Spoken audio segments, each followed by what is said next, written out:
नमस्कार दोस्तों, स्वागत है आपका हमारे YouTube channel Shri Krishna TV में। आखिर क्यों नहीं जले थे प्रहलाद? एक विस्तृत विश्लेषण। भूमिका। प्राचीन भारतीय धर्म ग्रंथों में अनेक ऐसी कथाएं हैं जो हमें धर्म, भक्ति और सत्य के मार्ग पर चलने की प्रेरणा देती है। इनमें से एक अत्यंत प्रसिद्ध कथा है भक्त प्रहलाद की, जो यह बताती है कि सच्ची भक्ति में इतनी शक्ति होती है कि वह स्वयं ईश्वर को अपने भक्त की रक्षा करने के लिए विवश कर देती है। यह कथा केवल धार्मिक दृष्टि से ही नहीं बल्कि सामाजिक और दार्शनिक दृष्टि से भी महत्वपूर्ण है। इस कथा में एक बड़ा प्रश्न उठता है, आखिर क्यों नहीं जले थे प्रहलाद? जब उन्हें उनकी बुआ होलिका ने अग्नि में बैठाया था तो होलिका स्वयं जलकर भस्म हो गई, लेकिन प्रहलाद को कोई नुकसान नहीं हुआ। इस प्रश्न का उत्तर हमें आध्यात्मिक, पौराणिक, दार्शनिक और वैज्ञानिक दृष्टिकोण से तलाशना होगा। एक पौराणिक कथा का विस्तृत वर्णन। हिरण्यकशिपु का अभिमान और अत्याचार। भक्त प्रहलाद की कथा सत्यु के एक शक्तिशाली असुर राजा हिरण्यकशिपु से जुड़ी है। हिरण्यकशिपु बहुत ही शक्तिशाली दैत्य था, जिसने कठोर तपस्या करके ब्रह्मा जी से अमृत का वरदान प्राप्त कर लिया था। इस वरदान के अनुसार 1. उसे कोई मानव या देवता नहीं मार सकता। 2. वह न दिन में मरेगा न रात में। 3. उसे न कोई अस्त्र मार सकता है न कोई शस्त्र। 4. न वह भूमि पर मरेगा न आकाश में। 5. उसे न कोई पशु मार सकता है न कोई पक्षी। इस वरदान के कारण वह स्वयं को अजेय मानने लगा और देवताओं को पराजित कर स्वर्ग पर भी अधिकार कर लिया। वह चाहता था कि पूरे संसार के लोग उसे ही ईश्वर माने। 2. प्रहलाद की भक्ति। हिरण्यकशिपु का पुत्र प्रहलाद था, जो बचपन से ही भगवान विष्णु का परम भक्त था। उसने गुरु संदीपनी से शिक्षा ली, लेकिन जब वह अपने पिता के दरबार में आया और उसने कहा कि केवल भगवान विष्णु ही सर्वशक्तिमान है, तो यह सुनकर हिरण्यकशिपु क्रोधित हो गया। उसने प्रहलाद को विष्णु की भक्ति से रोकने का हर संभव प्रयास किया, लेकिन प्रहलाद अपने मार्ग से विचलित नहीं हुआ। हिरण्यकशिपु ने उसे मारने के कई प्रयास किए। एक पहाड़ से गिरवाया गया, लेकिन भगवान विष्णु ने उसे बचा लिया। 2 जहरीले सांपों के बीज डलवाया गया, लेकिन सांपों ने उसे कोई हानि नहीं पहुंचाई। 3 अंधेरी कोठरी में बंद कर दिया गया, लेकिन भगवान की कृपा से वह सुरक्षित रहा। 4 हथियारों से वार किया गया, लेकिन कोई शस्त्र उसे काट नहीं सका। हर बार जब प्रहलाद पर संकट आता, भगवान विष्णु किसी न किसी रूप में उनकी रक्षा कर लेते। 3 होलिका का षड्यंत्र। अंततः हिरण्यकशिपु ने अपनी बहन होलिका को बुलाया। होलिका को एक वरदान प्राप्त था कि उसे अग्नि कभी जला नहीं सकती थी। हिरण्यकशिपु ने योजना बनाई कि वह प्रहलाद को अपनी गोद में लेकर आग में बैठेगी, जिससे प्रहलाद जल जाए और वह स्वयं सुरक्षित रहे। 2 प्रहलाद क्यों नहीं जले? सच्ची भक्ति की शक्ति। प्रहलाद की भक्ति अटूट थी।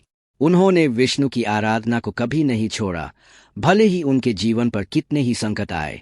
यह माना जाता है कि जब कोई भक्त सच्चे हृदय से भगवान की शरण में जाता है तो भगवान उसकी रक्षा अवश्य करते हैं। 2 अधर्म की हार और धर्म की विजय। होलिका का वरदान केवल तभी प्रभावी था जब वह इसे स्वयं के बचाव के लिए उपयोग करती, लेकिन जब उसने इस शक्ति का दुरुपयोग किया और एक निर्दोष बालक को जलाने का प्रयास किया तो उसका वरदान निष्फल हो गया और वह स्वयं जलकर भस्म हो गई। 3 ईश्वर की कृपा। भगवान विष्णु ने अपनी माया से अग्नि को ऐसा बना दिया कि उसने केवल अधर्मी को जलाया और भक्त को सुरक्षित रखा। 4 होलिका का अभिमान और उसके पतन की सीख। होलिका का सोचना था कि वह अग्नि में नहीं जलेगी, लेकिन जब उसने अधर्म किया तो उसका पतन हो गया। यह हमें सिखाता है कि अभिमान और अधर्म का अंत निश्चित होता है।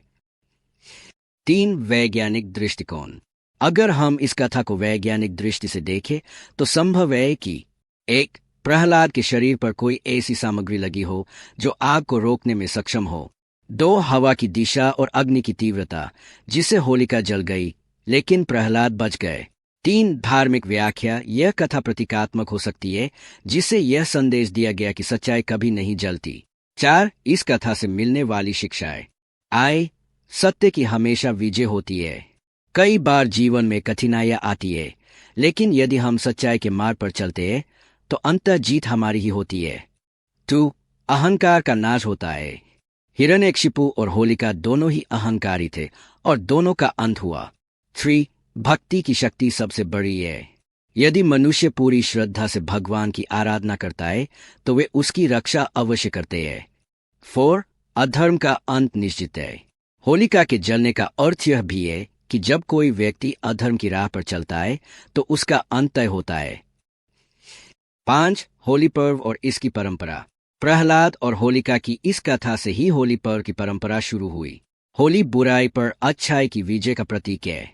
इस दिन होली का दहन किया जाता है, जिससे यह संदेश मिलता है कि अधर्म और अहंकार का अंत होता है और सच्चाई की हमेशा जीत होती है। निष्कर्ष, प्रहलाद के न जलने के पीछे कई कारण थे। उनकी अटूट भक्ति, भगवान विष्णु की कृपा, धर्म की शक्ति और होलिका के अहंकार का नाश। यह कथा हमें सिखाती है कि सत्य और भक्ति के मार्ग पर चलने वालों को कोई हानि नहीं पहुंचा सकता। इस कथा का वैज्ञानिक, धार्मिक और आध्यात्मिक महत्व भी अत्यधिक है और यह भारतीय संस्कृति का एक महत्वपूर्ण हिस्सा बन चुकी है। सच्ची भक्ति की शक्ति से कोई भी विपत्ति भक्त का बाल भी बांका नहीं कर सकती। भक्त प्रहलाद किसके भक्त थे? प्रहलाद कौन थे?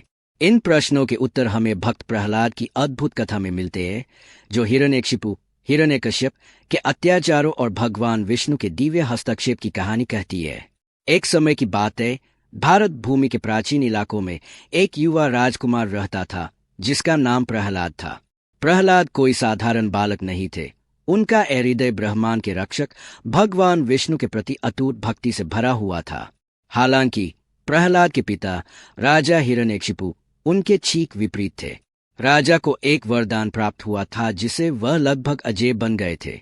उन्हें न तो मनुष्य और न ही पशु द्वारा, न अंदर और न ही बाहर, न दिन में और न ही रात में, और न ही जमीन, पानी या हवा में मारा जा सकता था। अपनी शक्ति पर मदहोश हिरण्यकशिपु ने मांग की कि उसके राज्य का हर व्यक्ति केवल उसे ही देवता के रूप में पूजे। लेकिन प्रहलाद की विष्णु के प्रति भक्ति अडिग रही। हिरण्यकशिपु ने प्रहलाद की आस्था को डिगाने के लिए हर संभव प्रयास किया। उसने अपने पुत्र को क्रूर दंड दिया, उम्मीद करते हुए कि वह उसकी आत्मा को तोड़ देगा। उसने उसे जहर देने की कोशिश की, हाथियों से कुचलवाने का प्रयास किया और यहाँ तक कि उसे एक पहाड़ी से नीचे फेंकने की भी कोशिश की। लेकिन हर बार प्रहलाद की अटूट आस्था ने उसे बचा लिया, सच्ची भक्ति की शक्ति को प्रदर्शित करते हुए। होलिका दहन की घटना। इन प्रयासों में सबसे कुख्यात घटना होलिका की थी। हिरण्यकशिपु की बहन होलिका को आग से जलने से रक्षा का वरदान प्राप्त था। उन्होंने मिलकर एक योजना बनाई कि प्रहलाद को जिंदा जला देंगे। होलिका ने प्रहलाद को अपनी गोद में बैठाकर चिता पर बैठी, अपनी प्रतिरक्षा पर आत्मविश्वास करते हुए। हालांकि उसका वरदान केवल तब काम करता था जब वह अकेले आग में प्रवेश करती। जैसे ही लपटें उठीं, वे प्रहलाद को छोड़ दिया, जबकि होलिका उसी आग में जल गई जिससे वह सोचती थी कि वह बच जाएगी। यह चमत्कारिक घटना होली के त्योहार के रूप में मनाई जाती है, जो अच्छाई की बुराई पर विजय का प्रतीक है। विष्णु नरसिंह अवतार। हिरण्यकशिपु के अत्याचार का चरम तब आया जब उसने प्रहलाद से पूछा कि क्या उसके प्रिय विष्णु उसके महल के स्तंभों में भी मौजूद है। दिव्य रोष में विष्णु ने नरसिंह का अवतार लिया, जो आधा मनुष्य और आधा सिंह था। संध्या के समय उसने हिरण्यकशिपु को एक द्वार की चौखट पर खींच लिया, न अंदर न बाहर। उसे अपनी गोद में रखा, न जमीन पर, न पानी में, न हवा में, और अपने पंजों से उसे फाड़ दिया, न मनुष्य न पशु। इस प्रकार हिरण्यकशिपु के वरदान की सभी शर्तों का पालन करते हुए उसके आतंक का अंत किया। भक्त प्रहलाद की कहानी हमें विश्वास की शक्ति और भक्ति के बल के बारे में सिखाती है। यह हमें बताती है कि चाहे दुश्मन कितना भी शक्तिशाली क्यों न हो, धार्मिकता और विश्वास हमेशा विजयी होते हैं।